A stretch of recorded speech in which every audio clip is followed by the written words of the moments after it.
ಕಾರ್ಯಕ್ರಮಕ್ಕೆ ಸ್ವಾಗತ. ಶ್ರೀನಿವಾಸ್ ಅವರಿಗೆ ಪ್ರಶ್ನೆ ಕೇಳಲಿಕ್ಕೆ ಮುಂಚೆ ಪ್ರಿಯಾಂಕ್ ಖರ್ಗೆ ಅವರದ್ದೇ ಇನ್ನೊಂದು ಇದೇ ಕಾರ್ಯಕ್ರಮದಲ್ಲಿ ಮಾತನಾಡಿದ ಇನ್ನೊಂದು ತುಣುಕಿದೆ, ಅದನ್ನ ಕೇಳಿಸ್ಕೊಂಡ್ಬಿಡಿ. ಅದಾದ್ಮೇಲೆ ನಿಜವಾಗ್ಲೂ ವಾಸ್ತವ ಪರಿಸ್ಥಿತಿ ಹಂಗೆ ಇದೆಯಾ ಕರಾವಳಿಯಲ್ಲಿ? ನನ್ಗಂತೂ ಆಶ್ಚರ್ಯ ಇದೆ. ಶ್ರೀಗಳು ಉತ್ತರ ಕೊಡ್ಲಿ, ಅದೇ ಭಾಗದಲ್ಲಿ ಇರ್ತಾರೆ. ಶ್ರೀನಿವಾಸ್ ಸರ್ ಕೂಡ ಉತ್ತರ ಕೊಡ್ಲಿ. ಪ್ರಿಯಾಂಕ್ ಖರ್ಗೆ ಅವರ ಹೇಳಿಕೆ. ದಕ್ಷಿಣ ಕನ್ನಡ ಉತ್ತರ ಕನ್ನಡದಲ್ಲಿ ನಾವು ಹೋಗಿ ಬಂಡವಾಳ ಹಾಕಬೇಕು ಅಂತ ನಾವು ಕೇಳ್ಕೊಂಡಾಗ ಜನ ಇಲ್ಲ ಸರ್, ಅಲ್ಲಿ ಜನರು ಮಾತ್ರ ಬಹಳ ಚೆನ್ನಾಗಿದ್ದಾರೆ, ಬುದ್ಧಿವಂತರಿದ್ದಾರೆ, ಪ್ರಬುದ್ಧರಿದ್ದಾರೆ, ಆದ್ರೆ ಬಂಡವಾಳ ಹಾಕಿ ಅಂದ ತಕ್ಷಣ ಸ್ವಲ್ಪ ಯೋಚನೆ ಮಾಡ್ತಾರೆ. ಅಲ್ಲಿನ ಮಾನವ ಸಂಪನ್ಮೂಲ ಬಗ್ಗೆ ಯಾರಿಗೂ ಅನುಮಾನ ಇಲ್ಲ. ಅವ್ರನ್ನ ನಾನು ಯಾವಾಗ IT ಕಂಪನೀಸ್ ಹೇಳ್ತೀನಿ, ಸರ್ ನೀವು ಅಲ್ಲಿ ಇನ್ವೆಸ್ಟ್ ಮಾಡಿ ಅಥವಾ ಅಲ್ಲಿ ಹೋಗ್ಬೇಕು ಅಂತ ಹೇಳಿದಾಗ, all that is fine, Priya. I am ready to invest. But tomorrow, when my employee or employees wear jeans and go to a lounge, wear jeans and go to any of the restaurants, will you assure me their security? Dakshina Kannada. ನನಗೆ ಈ last ಅಲ್ಲಿ ಹೇಳಿದ್ರಲ್ಲ sir, when a employee wears a jeans and go to lawn, wears a jeans and go to some restaurant, ಅವ್ರಿಗೆ safety ಅಂದ್ರೆ ಏನು? ಕರಾವಳಿ ಭಾಗದಲ್ಲಿ ಯಾರು ಹೆಣ್ಣು ಮಕ್ಕಳು ಜೀನ್ಸ್ ಹಾಕೊಂಡು ಆಚೆ ಓಡಾಡದೇ ಇರೋ ರೀತಿಯ ಪರಿಸ್ಥಿತಿ ಇದೆಯಾ? ಆಚೆಯಿಂದ ಬಂದೋದ್ ಆಮೇಲೆ ಯೋಚನೆ ಮಾಡೋಣ ಸರ್. ಶ್ರೀನಿವಾಸ್ ಸರ್, ಹಂಗೆ ಅಂದ್ರೆ ಜೀನ್ಸ್ ಶ್ರೀಗಳು ದಿನನಿತ್ಯ ನೋಡ್ತಿರ್ತಾರೆ ಅಲ್ಲಿ ಹೆಣ್ಮಕ್ಳು. ನಟರಾಜ್ ಗೌಡ್ರೆ, ನೀವು ಕೂಡ ಒಂದು ಮಂಡಳಿಯ ಅಧ್ಯಕ್ಷರಿದ್ದೀರಿ.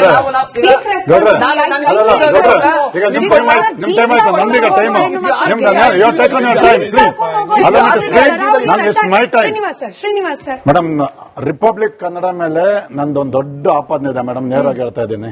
ಹೇಳಿ ಸರ್. ಗುಲ್ಬರ್ಗ ಜಿಲ್ಲೆಯ GDP ಅಮೆರಿಕದ ಕ್ಯಾಲಿಫೋರ್ನಿಯಾಗಿಂತ ಜಾಸ್ತಿ ಇದೆ. ಆ ಜಿಲ್ಲೆಯ ಮೂಲೆ ಮೂಲೆಯಲ್ಲಿ ಪ್ರಪಂಚದ 10 ಬಿಲಿಯನ್ ಕಂಪನಿಗಳಿಗಿಂತ ಜಾಸ್ತಿ ಇದೆ. ನೀವು ಅದನ್ನ ಕರ್ನಾಟಕದ ಜನತೆಗೆ ತೋರಿಸ್ತಿಲ್ಲ. ಒಂದ್ ನಿಮಿಷ ಬರ್ತೀನಿ, ತೋರಿಸ್ತಿಲ್ಲ. ಪಾಪ ನಮ್ ನಟರಾಜ್ ಗೌಡ್ರು ಯಾವಾಗಲೂ ಸೋಷಿಯಲ್ ಮೀಡಿಯಾದ ಆಕ್ಟಿವ್ ಆಗಿರ್ತಾರೆ, ಅಲ್ಲೂ ಹಾಕಿಲ್ಲ. ಅದನ್ನ ನಿಮ್ಮನ್ನು ಕರ್ಕೊಂಡೋಗಿ ತೋರಿಸ್ತಿಲ್ಲ. ಯಾಕೆ ಗೌಡ್ರೆ? ಪಾಪ ತೋರಿಸ್ತಿಲ್ಲ. ನೋಡಿ ಮೇಡಮ್,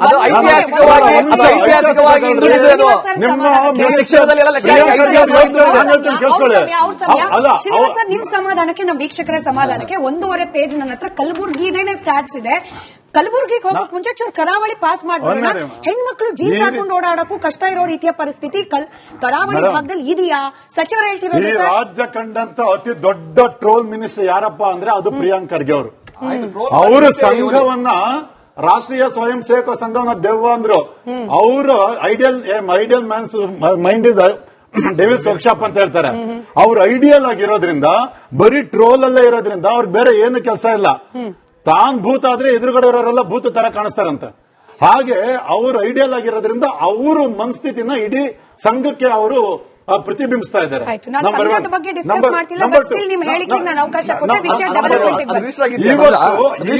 ಒಂದು ಸ್ಟೇಟ್ಮೆಂಟ್ ಕೊಡೋದ್ರಿಂದ ಪ್ರಿಯಾಂಕ್ ಖರ್ಗೆ ಅವರು ಇಡೀ ಕರಾವಳಿ ಭಾಗದ ಜನಗಳನ್ನ ಅವಮಾನಿಸಿದ್ದಾರೆ, ಅಪಮಾನಿಸಿದ್ದಾರೆ ಅವ್ರನ್ನ.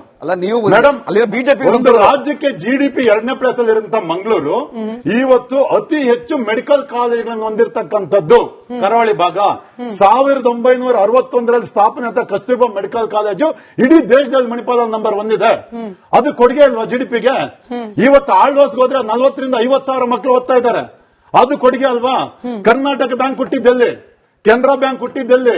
ವಿಜಯ ಬ್ಯಾಂಕ್ ಹುಟ್ಟಿದ್ದೆಲ್ಲಿ? ಈ ಬ್ಯಾಂಕಿಂಗ್ ಸೆಕ್ಟರ್ಗಳ ಜನಕರೆಲ್ಲ ಇರೋದು ಕರಾವಳಿ ಪ್ರದೇಶದಲ್ಲೇ. ಅದ್ರ ಜೊತೆಗೆ ಮೋಹನ್ ದಾಸ್ ಪೈ ಅಂತ ಒಬ್ಬ ಅಂತಾರಾಷ್ಟ್ರೀಯ ಮಟ್ಟದ ಒಬ್ಬ ಕೈಗಾರಿಕೋದ್ಯಮಿ ಇರೋದೆಲ್ಲಿ? ಎಲ್ಲಿಂದ ಬಂದ್ರು? MD ಕಾಮತ್ ಅವರು ಎಲ್ಲಿಂದ ಬಂದ್ರು? ಸದಾನಂದ ಶೆಣೈ ಅವರು ಎಲ್ಲಿಂದ ಬಂದ್ರು? ಇವತ್ತು ಕರಾವಳಿ ಭಾಗದ ಬೇರೆ ಬೇರೆ ವಾಣಿಜ್ಯೋದ್ಯಮಗಳು ಇಡೀ ಬೆಂಗಳೂರಲ್ಲಿ, ದೇಶದ ಬೇರೆ ಬೇರೆ ಭಾಗದಲ್ಲಿ, ದೇಶದ ಬೇರೆ ಬೇರೆ ಕಡೆ ಕೊಡುಗೆ ಕೊಡ್ತಾ ಇದ್ದಾರೆ. ಬರೀ IT-BT ಕೊಡುಗೆ ಮತ್ತೆ ಕೊಟ್ರೆ ಮಾತ್ರ ಅದು GDPಗೆ ಬರೋದು. ಇನ್ ಯಾವ್ದ್ರಲ್ಲಿ ಬರಂಗಿಲ್ವಾ? ಟೂರಿಸಂ ಅಲ್ಲಿ ಇವತ್ತು ಯಾವ ಪ್ಲೇಸ್ ಅಲ್ಲಿ ಇದೆ? ಇವತ್ತು ಆ ರೀತಿ ಏನಾದ್ರೂ ಲಾ ಅಂಡ್ ಆರ್ಡರ್ ಪ್ರಾಬ್ಲಮ್ ಅಲ್ಲಿ ಇದೆ ಅಂದ್ರೆ ಇವ್ರ ಫೇಲ್ಯೂರ್ ಅದು. ಬಂದು 3 ವರ್ಷ ಆದ್ರೂ ಲಾ ಅಂಡ್ ಆರ್ಡರ್ ಪ್ರಾಬ್ಲಮ್ ಸರಿ ಮಾಡ್ಲಿಲ್ಲ ಅಂದ್ರೆ ಅವರ ಹೋಮ್ ಮಿನಿಸ್ಟರ್ ಇವ್ರ ಖರ್ಗೆ ಸರಿ ಮೇಡಮ್, ಸುಲಭ ಅಂದ್ರೆ ಮನೆಗೆ ಹೋಗಿ ರಾಜೀನಾಮೆ ಕೊಟ್ಟು ನಾವು ಬಂದು ಕ್ಲೀನ್ ಮಾಡ್ತೇವೆ.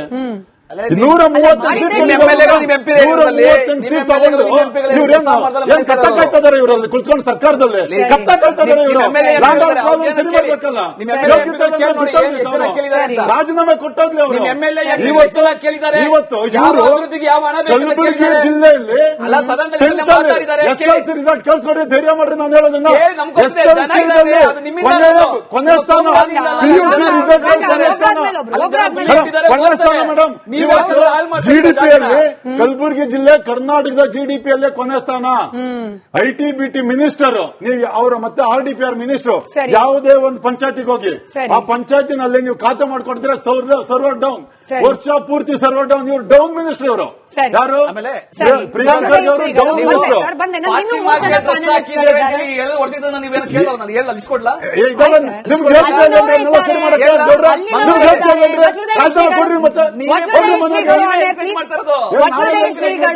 ವಜ್ರದೇಹಿ ಶ್ರೀಗಳೇ, ಪ್ರತಿನಿತ್ಯ ಕೂಡ ನೀವು ಸಾವಿರಾರು ಮಂದಿಯನ್ನ ಇನ್ಕ್ಲೂಡಿಂಗ್ ಹೆಣ್ಮಕ್ಳು ನಿಮ್ಮ ಅನುಯಾಯಿಗಳು ಬರೋರ್ನ ಹೋಗೋರ್ನ ನೋಡ್ತಿರ್ತೀರಿ, ಗಮನಿಸ್ತಿರ್ತೀರಿ.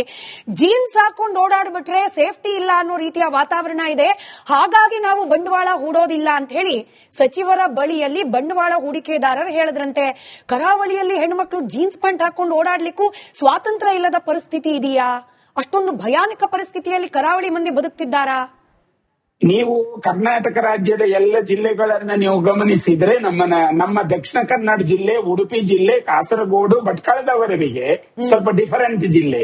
ಇಲ್ಲಿ ಪ್ರಾಮಾಣಿಕರು, ಸತ್ಯಸಂಧರು, ತುಂಬಾ ನ್ಯಾಯಪರ ನಡ್ಕೊಳ್ಳುವವರು ಇರುವುದು. ಇಲ್ಲಿ ಯಾರಿಗೂ ಆ ಕಲಹ ಗಲಭೆ ಯಾರಿಗೂ ಬೇಡ. ಯಾಕೆ ಅಂತ ಅಂದ್ರೆ ಇಲ್ಲೊಂದು ಶಿಸ್ತಿದೆ. ಅವ್ರೇನು ಹೇಳಿದ್ರಲ್ಲ, ಜೀನ್ಸ್ ಪ್ಯಾಂಟ್ ಇಲ್ಲಿನ ಹೆಣ್ಣು ಮಕ್ಕಳು ಹೆಚ್ಚು ಓಲೈಸುವುದೇ ಇಲ್ಲ, ಅವರಿಗೆ ಬೇಡ ಅದು. ಅವ್ರು ಅದನ್ನ ಹಾಕೊಳ್ಳಿಕ್ಕೆ ಇಷ್ಟಪಡುವುದಿಲ್ಲ. ಯಾರು ಹಾಕ್ತಾರೆ, ಹೊರಗಿನಿಂದ ಯಾರು ಬರ್ತಾರೆ ನೋಡಿ, ಬಿಹಾರ ಅಥವಾ ಬೇರೆ ಬೇರೆ ಭಾಗ, ಅಂದ್ರೆ ನೀವು ನಮ್ಮ ಕರ್ನಾಟಕದಿಂದ ಹೊರತಾದ ರಾಜ್ಯದಿಂದ ಯಾರು ಬರ್ತಾರಲ್ಲ ಅವರೆಲ್ಲ ಹಾಕ್ತಾರೆ.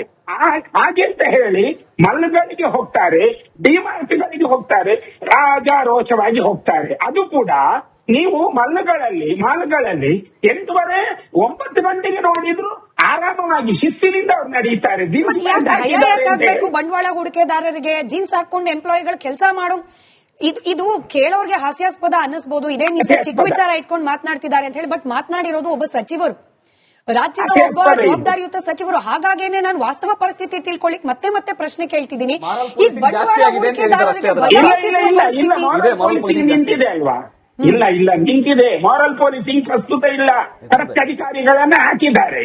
ಯಾರು ಖಡಕ್ ಅಧಿಕಾರಿಗಳಿದ್ದಾರೆ ಈಗ, ಏನು ತೊಂದರೆ ಇಲ್ಲ ಸಮಾಜ.